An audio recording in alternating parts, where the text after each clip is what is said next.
अस्सलाम वालेकुम दोस्तों, आज मैं आपको ज़िरकॉन के बारे में बताऊंगा। ज़िरकॉन मिनरल है, स्टोन नहीं।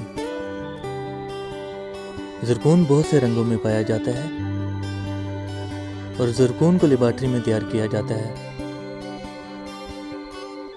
ज़िरकॉन को रोशनी में करने पर यह रोशनी को रिफ्लेक्ट करता है, जैसा कि आप वीडियो में देख सकते हैं।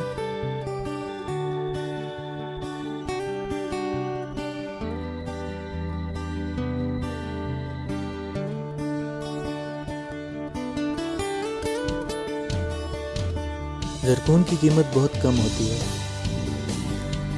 रिसर्च के मुताबिक ज़िरकॉन बहुत कम अपनी असली हालत में पाया जाता है।